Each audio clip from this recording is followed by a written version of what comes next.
சந்தியா ராகம் சரியில்லை. இன்னைக்கு என்ன நடக்க போகுதுன்னு பார்க்கலாம். வாங்க வீடியோக்குள்ள போலாம். ரகுராம் ஜானகி 2 பேரும் சாமி கும்பிட்டுட்டு இருக்காங்க. அப்ப வாசல்ல கார் வந்து நிக்குது. அங்க புவனேஸ்வரி கார் விட்டு இறங்கி வராங்க. லிங்கம் கேக்குறாங்க, எங்கேயோ கூட்டிட்டு போறேன்ட்டு கோயிலுக்கு கூட்டிட்டு வந்திருக்கீங்கன்னு கேக்குறாங்க.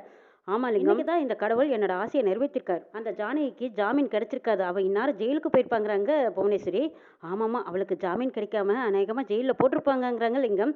அவளுக்கு தான் ஜாமீன் கிடைக்காத அளவுக்கு நாம தான் எங்கேயுமே பணம் கொடுக்க வேண்டாம்னு சொல்லிட்டுமே, அப்புறம் எப்படி பணத்தை கட்டி அவளை வெளியில ஜாமீன்ல கொண்டு வந்திருப்பாங்கங்கிறாங்க பசுமதி. எனக்கு இப்பதான் சந்தோஷமா இருக்கு. ஜானகி ரகுராம் 2 பேரும் பிரிஞ்சு இந்த ஜானகி ஜெயிலியே சாகிற வரைக்கும் கிடக்கணும். இப்பதான் எனக்கு ரொம்ப ரொம்ப சந்தோஷமா இருக்கு. சரி வாங்க போய் சாமியை கும்பிட்டு வரலான்னு புவனேஸ்வரி, லிங்கம், பசுபதி 3 பேரும் கோயிலுக்குள்ள வராங்க. ரகுராம் ஜானகி 2 பேரும் ஒருத்தர் பார்த்து ஒருத்தர் சந்தோஷமா படிவிட்டு கீழே இறங்கி வந்து வீட்டுக்கு போலான்ட்டு போயிட்டு இருக்காங்க. அப்ப லிங்கம் பார்த்துட்டாங்க, எங்க அங்க பாருங்க, நீங்க என்னமோ சொன்னீங்களே ஜானகி ஜெயிலுக்கு போயிருப்பா, அவளுக்கு ஜாமீன் கிடைச்சிருக்காது, ரகுராம் ஜானகி 2 பேர்த்தையும் பிரிச்சு வச்சு பாக்குறேன்னு சொல்லிட்டு இருந்தீங்க, இப்ப 2 பேரும் ஜோடி போட்டுக்கிட்டு போறத பாருங்கன்னு லிங்கம் சொன்னதும் அப்படியே பசுபதியும் புவனேஸ்வரியும் முகத்துல ஆடல. எப்படி நடந்திருக்கும் அப்படின்னு ஒருத்தருக்கு ஒருத்தர் பாத்துக்கிறாங்க. இந்த ஆள் கூட்டிட்டு போறத பார்த்தா இந்த ஆள் தான் ஜாமீன் கொடுத்து ஜானகியை கூட்டிட்டு வந்திருப்பாங்கிறாங்க. புவனேஸ்வரிக்கு வாய் வயிறெல்லாம் எரியுது. பார்வதியும் பத்மாவும் வீட்டுல சந்தோஷமா பேசிக்கிறாங்க. அண்ணி அண்ணி இந்நேரம் என்ன நடந்திருக்கும்னு கேக்குறாங்க பார்வதி. என்ன நடந்திருக்கும், அன்னைக்கு ஜாமீன் கிடைச்சிருக்காது, டைம் முடிஞ்சதும் அவங்கள ஜெயில தூக்கி போட்டுருப்பாங்க. கதிர்க்காக வீட்டுல என்னெல்லாம் சப்போர்ட் பண்ணி ஆட்டம் ஆடுனாங்க, அவங்களுக்கு அதுதான் வேணுங்கிறாங்க பத்மா. அண்ணனை எதிர்த்துக்கிட்டு எல்லாம் பண்ணுனாங்கல்ல, அனுபவிக்கிட்டோங்கிறாங்க பத்மா. சிவராமன், மணிவண்ணன், மாயா 3 பேர் வராங்க. அடடா வாங்க வாங்க, என்ன சொல்லாம கொள்ளாம போனீங்க, அதுவும் இந்த குடும்பத்துக்கு எதிராக ஏதோ பண்ணிக்கிட்டு இருக்கீங்களே, என்ன ஜாமீன் கிடைச்சதா? எப்படி கிடைக்கும், அண்ணனுக்கு எதிராக ஏதாவது பண்ணனா அது நடக்குமா, என்ன ஜாமீன் கிடைக்கலையான்னு பத்மா கேட்க, அண்ணி என்ன இப்படி கேக்குறீங்க, அவங்க முகத்தை பார்த்தாவே தெரியலையா ஜாமீன் கிடைச்சிருக்கா, ஜாமீன் கிடைச்சிருந்தா அக்காவை கூட்டிட்டு வந்திருப்பாங்கங்கிறாங்க பார்வதி. அதுதான் மூஞ்சியை தொங்க போட்டு வந்திருக்கீங்களா, இதுக்கு தான் வீட்டுல இருக்கிறவங்க சொல்ற பேச்ச கேட்கணுங்கிறதுங்கிறாங்க பத்மா. இப்படி 2 பேரும் மாத்தி மாத்தி பேசிட்டு இருக்கிறதா பார்த்ததும் சிவராமன், மணிவண்ணன், மாயா 3 பேர்த்தினாலையும் சிரிப்பு அடக்க முடியாம கக்க பக்கன்னு சிரிக்கிறாங்க. என்ன எதுக்கு இப்ப சிரிக்கிறீங்கன்னு கேக்குறாங்க பத்மா. ஆமா, சர்க்கஸ்ல ஜோக்கரை பார்த்தா தானே சிரிப்பு வருமல்ல, அந்த மாதிரி இருக்கு உன்னோட பேச்சு, உங்களை பார்க்கும்போது எங்களால சிரிப்பை அடக்க முடியாம தானே வந்துருச்சுங்கிறாங்க. என்ன ஓவரா பேசுறீங்க, ஜாமீன் வாங்குறதுக்காக பணத்துக்கு அங்க இங்க அலைஞ்சிருப்பீங்கல்ல, பணம் கிடைக்கல இல்லைன்னு கேக்குறாங்க பத்மா. பணம் கிடைக்கலன்னு யாரத்த சொன்னாலும் பணம் கிடைச்சிருச்சுங்கிறாங்க. எது பணம் கிடைச்சிருச்சா, சும்மா சொல்லாதீங்கிறாங்க பத்மா. ஏய் உன்ன மாதிரி நினைச்சியா வாயிலேயே வர சொல்றதுக்கு, நாங்க உண்மையை தான் சொல்லுவாங்கிறாங்க மணிவண்ணன். என்ன சொல்றீங்க, ஜானகியை ஜாமீன்ல எடுத்தாச்சான்னு அம்மா கேக்குறாங்க. அண்ணியை ஜாமீன்ல எடுத்துட்டோங்கிறாங்க சிவராமன். ஐயோ கடவுளே, எப்படியோ ஜாமீன்ல ஜானகி வந்துட்டா அப்படின்னு சந்தோஷப்படுறாங்க பாட்டி. இங்க ஒருத்தருக்கு ஒருத்தர் முகம் அப்படியே இருளண்டி போகுது பார்வதிக்கும் பத்மாவுக்கும். சித்தப்பா என்ன சொல்றீங்க, அம்மாவை ஜாமீன்ல எடுத்தாச்சா, அம்மா வீட்டுக்கு வந்துருவாங்களான்னு தானே ஆசாசியா அன்பா ஓடி வந்து கேட்கலாம். எப்படி பணம் உங்களுக்கு யார் கொடுத்தாங்கன்னு பத்மாவும் பார்வதியும் கேட்கறாங்க. நாங்க ஒன்றும் பணம் யாருக்கிட்டையும் வாங்கல, அவரா பணத்தை எடுத்துக்கிட்டு வந்து ஜானகிக்காக ஜாமீன் கட்டி எடுத்துட்டாங்க. அந்த அளவுக்கு ஊர்ல யாருக்கு தைரியம் இருக்கு, அதுவும் மாமாவை எடுத்துக்கிட்டு யார் வந்து பணம் கொடுத்தான்னு கேட்கறாங்க பார்வதி. அவர் சரியான தைரியமானவர் தான், எப்பவுமே யாருக்குமே பயப்பட மாட்டார் பார்வதி, நல்லவங்க பக்கம் எப்பவுமே நிப்பாரு. அதுதான் இன்னைக்கு அண்ணி பக்கம் வந்து நின்னுட்டாரு. யார் வந்து அண்ணியை ஜாமீன்ல எடுத்ததுன்னு பத்மா கேக்குறாங்க. வேற யார் எடுப்பாங்க, அவங்க புருஷன் தான் பணத்தை கட்டி பெருமாவை ஜாமீன்ல எடுத்திருக்காங்க. இதை கேட்டதும் பார்வதிக்கும் பத்மாவுக்கும் முகம் போன போக்க பார்க்கணும். என்ன சொல்ற, ரகுவா வந்து பணத்தை கட்டி ஜானகியை ஜாமீன்ல எடுத்தான்னு கேக்குறாங்க பாட்டி. ஆமா பாட்டி, பெரியப்பா தான் பணத்தோட வந்து பெருமாவை ஜாமீன்ல எடுத்துட்டு வந்தாங்க. அது எப்படி அண்ணன் வந்து ஜாமீன்ல எடுத்திருப்பாருன்னு கேக்குறாங்க பத்மா. அதுவா வந்த வார்த்தை சொல்லட்டுமா, கார்ல சர்ன்னு வந்தாரு, காரை விட்டு இறங்கி பணத்தை கொடுத்து ஜாமீன்ல எடுத்தாங்க. அண்ணி மேல அண்ணன் கோவமா இருந்தாரு, அவர் எப்படி வந்திருப்பாருங்கிறாங்க பத்மா. மச்சான் தான் ஜாமீனுக்காக பணம் கொடுத்து அவங்க பொண்டாட்டியை கூட்டிட்டு வர்றாரு, நாங்க எதுக்கு போய் சொல்ல போறோங்கிறாங்க மணிவண்ணன்.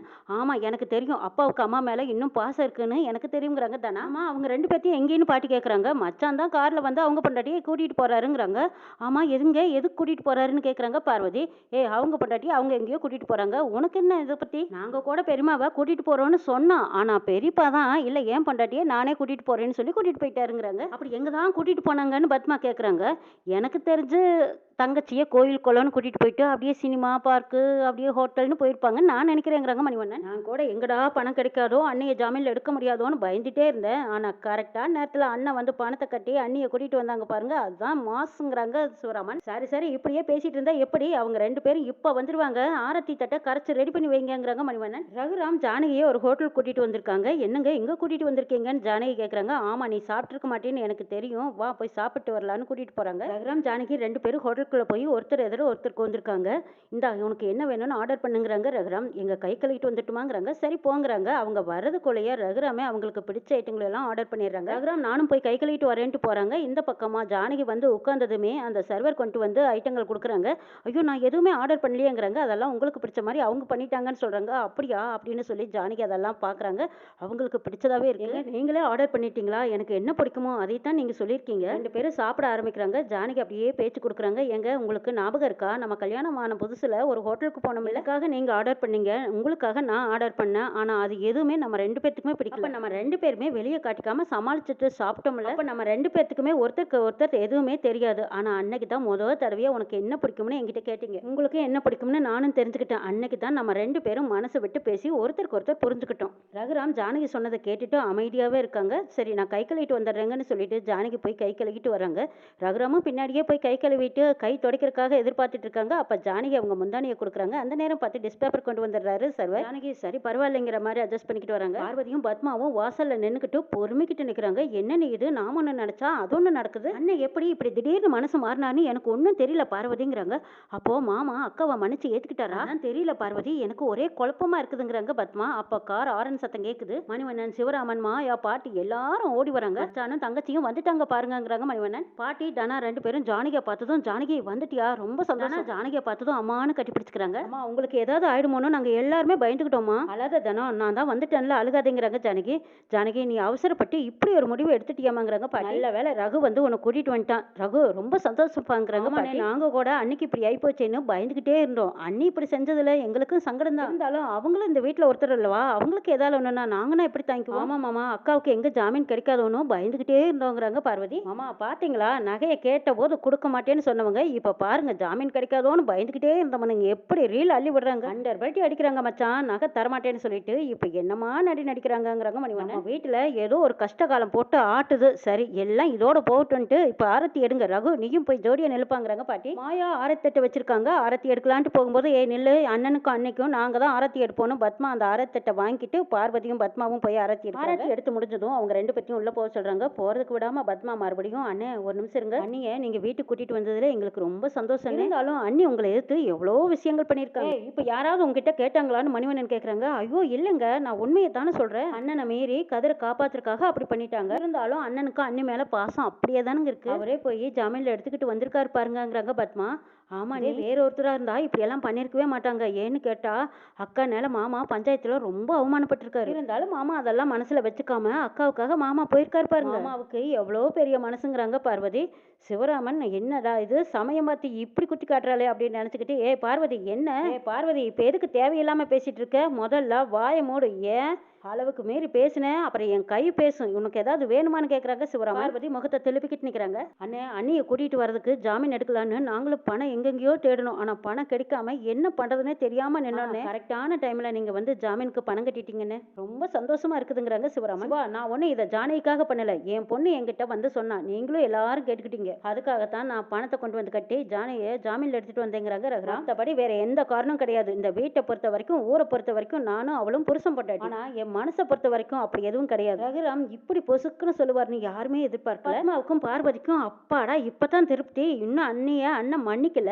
அவங்களுக்குள்ள இருக்கிற வெறுப்பு இன்னும் அனல் பறக்க அப்படியே எரிஞ்சுக்கிட்டு தான் இருக்குதுன்னு நினைக்கிறாங்க பத்மாவும் பார்வதி. இவ்வளவு தூரம் கஷ்டப்பட்ட நேரத்துல பெரியப்பா வந்து கை கொடுத்து ஆதரிச்சாரு. எல்லாம் பெரியமா மேல இருக்கிற பாசம்னு நம்பிட்டு இருந்த மாயாவுக்கும் பொசுக்குன்னு பெரியப்பா ஒத்த வார்த்தையில இப்படி சொல்லிட்டு போயிட்டாரேன்னு பாக்குறாங்க. கவலைப்படாதீங்க, எல்லாம் சரியா போயிடுன்னு மாயா ஆறுதல் சொல்றாங்க. அப்பா இப்படி சொல்லிட்டாரேன்னு வருத்தப்படுறீங்களாமான்னு தானே கேக்குறாங்க. சேச்சா அதெல்லாம் எதுவும் இல்லமா, அதானே பெரியப்பாவை நீங்க விட்டு கொடுப்பீங்களா, பாசம் இருக்கிறதுனால தானே பெரியப்பா உங்களை வேற எங்கேயோ கூட்டிட்டு போயிருக்காங்க. பெரியமா எங்க போனீங்க, ஃபுல் ரொமான்ஸான்னு கேக்குறாங்க. போமாயாங்கிறாங்க. பாத்தியா அம்மா வெக்கப்படுறாங்கிறாங்க தானே. நீங்க 2 பேரும் ரொம்ப கிண்டல் பண்ணாதீங்கன்னு சொல்லிட்டு பூஜை ரூமுக்கு போறாங்க ஜானகி. சாமியை கும்பிட்டதும் மாயாவை நம்ம ஒரு இடத்துக்கு போகணும் வா சொல்றேன்னு கூட்டிட்டு போறாங்க. புவனேஸ்வரி, பசுபதி, லிங்கம் இவங்க 3 பேருமா இந்த ஜானகி ரகுராமியும் நேர்ல பார்த்ததுல இருந்து மனசு பொறுக்காம நிக்கிறாங்க. அட என்னங்க நீங்க ஜானகியை ஜெயிலுக்கு அனுப்புவீங்கன்னு பார்த்தா இப்ப என்னடானா ரகுராம் ஜானகி 2 பேரும் ஜோடி ஓட்டுக்கிட்டு ஊரெல்லாம் சுத்துறாங்கன்னு சொல்றாங்க. லிங்கம் ரோட்டா போய் ஹோட்டலுக்கு வேற போய் சாப்பிட போறாங்க. அது மட்டும் இல்லாம கோயிலுக்கும் போறாங்க. 2 பேரும் இப்படியே இருந்தாங்கன்னா நீங்க நினைச்ச மாதிரியெல்லாம் அவங்கள பிரிக்கவே முடியாதுங்கிறாங்க லிங்கம். சொல்லி வாய் மூடல. அந்த பக்கமா மாயாவும் ஜானகியும் அப்படியே ஆக்ரோஷமா வந்து நிக்கிறாங்க. ஐயோ அங்க பாருங்க யார் வந்திருக்காங்கன்னு பாருங்கன்னு சொல்றாங்க லிங்கம். பசுபதி ஜானகியே நீங்க எதுக்கு இங்க வந்தீங்கன்னு கேக்குறாங்க. நீங்க எல்லாம் ஒரு மனுஷன் ஐயா, உயிரோடு இருக்கிற பையனை ஊருக்கு முன்னாடி செத்துட்டான்னு போய் சொன்னேன். நீ எல்லாம் ஒரு அப்பனா, உனக்கெல்லாம் வெக்கமாவே இல்லையாங்கிறாங்க. என்னடி இங்க வந்து சத்தம் போடுற, உயிரோட இருக்கான்னு சொல்ற, குடும்பமா சேர்ந்து எங்க கார்த்தியை கொன்னுட்டீங்கன்னு கேக்குறாங்க புவனேஸ்வரி. அந்த பொறிக்கு சாகல, அவன் உயிரோடு இருக்கான்னு தெரிஞ்சுதாண்டி நாங்க இங்க வந்திருக்கோங்கிறாங்க ஜானகி. இவ சொன்னதை கேட்டுக்கிட்டு இன்னும் கார்த்தி உயிரோடு இருக்கான்னு பேசுறியாங்கிறாங்க புவனேஸ்வரி. நீ கதிரை காப்பாத்திருக்கத்தானே ஜெயிலுக்கு போனேன், திரும்ப வந்து கார்த்தி உயிரோடு இருக்கான்னு சொல்லிட்டு இருக்கியான்னு கேக்குறாங்க. புவனேஸ்வரி உன்னை பத்தி ஊருக்கு தெரியாம இருக்கலாம், ஆனா எனக்கு உன்னை பத்தி தெரியும். எதுக்கடை எங்க குடும்பத்து மேல இவ்வளவு வன்மம் வச்சிருக்கேன், ரகுராமையும் கடைசி வரைக்கும் சேர விட மாட்டேங்கிறாங்க புவனேஸ்வரி. இந்த மாதிரி வன்மையா இருக்கிறவங்க யாருமே நிலையா நினைச்சது சீக்கிரமா நீ அழிஞ்சுதான் போக போற, அதையும் நான் பார்க்கத்தான் போறேங்கிறாங்க ஜானகி. ஏ பாரு நானும் பார்க்கறேங்கிறாங்க.